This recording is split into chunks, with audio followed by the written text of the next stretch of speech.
నమస్తే. ఇన్నాళ్ళు నన్ను సపోర్ట్ చేస్తూ, ఎంకరేజ్ చేస్తూ మీ ప్రేమని నాకు అందిస్తున్న ప్రతి ఒక్కరికి కృతజ్ఞతలు. అలాగే ఈ వీడియో కూడా ఖచ్చితంగా మీకు ఉపయోగపడుతుంది. లైక్, షేర్ అండ్ సబ్స్క్రైబ్ చేసి మీ సపోర్ట్‌ని నాకు అందించండి. అలాగే ఈ వీడియో పట్ల మీకున్న అభిప్రాయాన్ని కామెంట్ సెక్షన్‌లో కామెంట్ చేసి తెలియజేయండి.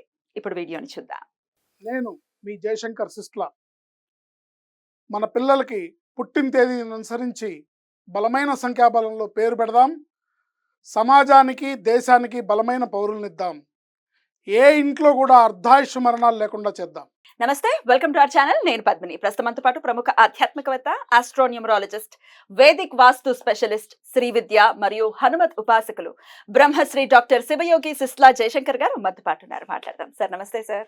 ఆయుష్మతి భవ. ఎలా ఉన్నారండి? బాగున్నాం.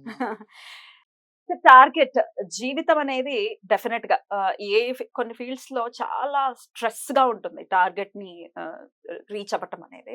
కానీ life it self target. Definite గా మనకి బోల్డ్ అని టార్గెట్స్ ఉంటాయి. పుట్టామా, పెరగాలి, పెరిగిన తర్వాత చదువుకోవాలి, లైఫ్ లో సెటిల్ అవ్వాలి, పెళ్లి చేసుకోవాలి, పిల్లల్ని వెళ్ళాలి, వాళ్ళు మళ్ళీ పిల్లలు. Life it self target thing. ఈ గేమ్ లోనే ఉన్నాం మనం. ఇంకా ప్రాక్టికల్ గా మనం చేసేటటువంటి ఫీల్డ్స్ గురించి మాట్లాడుకుంటే, రకరకాల ఫీల్డ్స్ వాళ్ళకి ఈ టార్గెట్ ఇష్యూ చాలా ఎక్కువగా ఉంటుంది.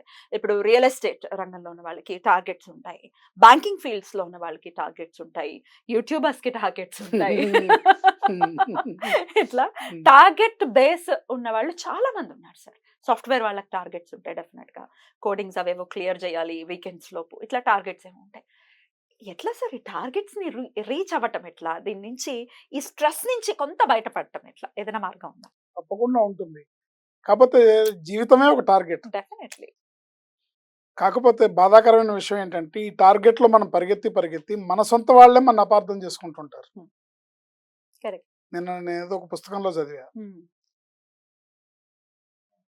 నీ తండ్రి చేసిందంతా రైట్ అని నువ్వు తెలుసుకునే టైంకి నిన్ను అపార్థం చేసుకునే నీకు ఒక అంత ఎత్తుని కొడుకుంటాడు. And that's called cycle.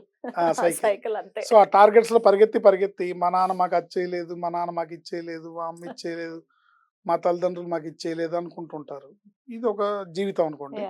ఇకపోతే టార్గెట్స్ అంటే చూస్తే కనుక మార్కెటింగ్ ఫీల్డ్ కానివ్వండి, రియల్ ఎస్టేట్ కానివ్వండి, ప్రతి దాంట్లో కూడా ఒక టార్గెట్ ఉంటుంది, ఉండాలి. టార్గెట్ లేకుండా ఎవరు కూడా సక్సెస్ ని సాధించలేరు. కానీ అది స్ట్రెస్ ని మేనేజ్ చేయలేని లెవెల్లో వెళ్ళకూడదు అనేది నా ఉద్దేశం. అంటే ఒక ప్లానింగ్ తో కూడుకున్న టార్గెట్ అయితే తప్పకుండా అచీవ్ చేస్తాం. ఇవాళ కాకపోతే రేపటికైనా అచీవ్ చేస్తాం. ఇప్పుడు ఒక కొండరాయిని పగలగొట్టాలి, ఈ రాయిని 4 ముక్కలు చేయాలనే టార్గెట్ ఉందనుకోండి, ఆ టార్గెట్ 10 దెబ్బలకు పగలిపోతే 20 దెబ్బలకో, 21 దెబ్బకో, 22 దెబ్బకో పగులుతుంది. సో అట్లాగే టార్గెట్ రీచ్ అవడం అనేది జరుగుతుంది. దానికి ప్లాన్ ఆఫ్ యాక్షన్, దాని డ్రీము, మనకి డ్రీమ్ ఉండాలి. అంటే దీనికి ఎగ్జాంపుల్గా చెప్పాలంటే, ఒక మార్బుల్ స్టోన్, ఒకే గనిలోంచి తీసిన 2 మార్బుల్ స్టోన్స్, ఒక స్టోన్ ఏమో గుళ్ళో విగ్రహానికి చెక్కడానికి వెళ్ళింది ఏంటి, ఇంకో స్టోన్ ఏమో ఆ గుళ్ళో గడపకి ఫ్రేమ్ కింద ఫ్లోరింగ్ కింద వేసేసారు. సో ఒకరోజు ఈ ఫ్లోర్ మీద ఉన్న మార్బుల్ విగ్రహం మార్బుల్ని అడిగింది, ఏంటి నీకు నాకు తేడా? నేను తొక్కబడుతున్నాను, మొక్కబడుతున్నా, ఏంటి తేడా అంటే ఇవన్నీ అందరికీ తెలియవని కాదు, మనం చెప్పేది కొత్త విషయాలేం కాదు. బట్ మరోమారు మాట్లాడుకుంటే మనకి టార్గెట్స్ రీచ్ అవ్వడానికి కష్టపడాలనేది అర్థమవుతుంది. సో ఆ విగ్రహంగా చెక్కిన రాయి అంది, నన్ను శిల్పి కొడుతూ ఉంటే కిమ్మనకుండా ఉన్నా, నేను భరించా, ప్రతి దెబ్బని భరించా, సహించా, ఓర్చుకున్నా. అందుకే ఇవాళ నేను అందమైన విగ్రహంగా మారా, 10 మందితో మొక్కబడుతున్నా. మరి నువ్వు 2 దెబ్బలు కొట్టంగానే అమ్మ అయ్యా అన్నావు, తీసుకొచ్చి నేల మీద పడుకోబెట్టారు. ఇది విషయం. సో నువ్వు అంటే సింపుల్ గా చెప్పాలంటే, నువ్వు తక్కువ దెబ్బలు తిన్నావు కాబట్టి అక్కడ ఉన్నావు, నేను ఎన్నో దెబ్బలు తిన్నాను కాబట్టి ఈ స్థాయికి వచ్చాను. దెబ్బలు తింటున్నామని కుంగిపోకూడదు, దెబ్బలు తింటున్నావు అనే ఫీలింగ్ ఉండకూడదు. దీనికి మరొక మోటివేషనల్ స్టోరీ, అద్భుతమైన థామస్ ఆల్వా ఎడిసన్. ఆయన 86 ఏళ్ల వయసులో ఆయన జీవితాంతం కష్టపడి పెట్టిన ఒక అద్భుతమైన industry GE, general electric, Hmm. US లో. Hmm. అది ఆయన 86 ఏళ్ల వయసులో Hmm. Fire accident గురైందిట. అంటే జీవితం అంతా కష్టపడి చేసిన పెట్టిన ఒక ఇండస్ట్రీ, లైఫ్ టైం అచీవ్మెంట్ గా చెప్పుకునే ఒక ఫ్యాక్టరీ ఫైర్ యాక్సిడెంట్ గురైందిట. ఆ వయసులో కూడా ఆయన యాటిట్యూడ్ ఏంటి? పిల్లల్ని పిలిచారు, తొందరగా రండిరా, తొందరగా వెళ్ళి అమ్మని పిలుచుకురండి, మంటలు చూడండి ఎంత పైకెగుస్తున్నాయి అన్నట్ట. అంటే తగలబడిపోతుందని ఫీల్ అవ్వాల.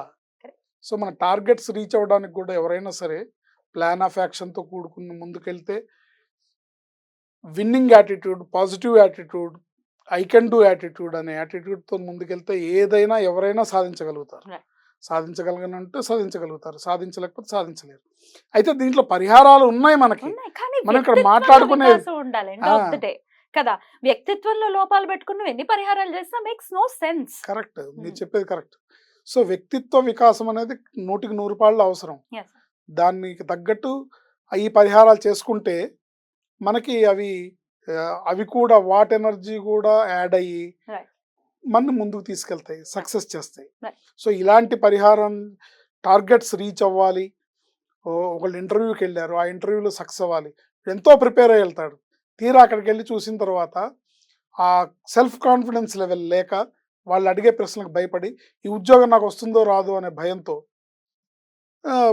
మాట్లాడడం వల్ల తను ప్రిపేర్ అయినవన్నీ మర్చిపోయి మెమ్మెమ్మె తత్త అంటే ఫెయిల్ అవుతారు. అదేదో సినిమాలో మహేష్ బాబు మహర్షి సినిమాలో ఇంటర్వ్యూకి వెళ్ళి కంపెనీకి ఆఫర్ ఇస్తాడు. అలాంటి కరేజ్ ఉండాలి, అలాంటి యాటిట్యూడ్ ఉండాలి, అప్పుడు ఎవరైనా సక్సెస్ అవుతారు. దీనికి పరిహార శాస్త్రంలో మనం కనుక చూసుకున్నట్లయితే, ఈ టార్గెట్స్ రీచ్ అవ్వడానికి ఎవరైనా సరే బాగా ప్రయత్నాలు చేస్తున్న వాళ్ళు ఒక 2 కరక్కాయలు ఎప్పుడు జేబులో పెట్టుకోవాలి. 2 కరక్కాయలు, 4 వెండి బాల్స్ వైట్ కర్చీఫ్ లో కట్టి ఎప్పుడు జేబులో ఉండాలి. కర్చీఫ్ ప్రతిరోజు మారుస్తుండాలి, బాల్స్ అవే ఉంటాయి. మళ్ళీ రేపొద్దున ఫ్రెష్ కర్చీఫ్ లో తీసి వాటిని కట్టు. ఏ సైజ్ లో ఉండాలి సార్ వెండి బాల్స్? పర్వాలేదు, మనం గోళీలు ఆడుకునే వాళ్ళకి చిన్నప్పుడు ఆ గోళీ సైజులో ఉన్నా పర్వాలేదు, ఇంకొంచెం చిన్నమైనా పర్లేదు.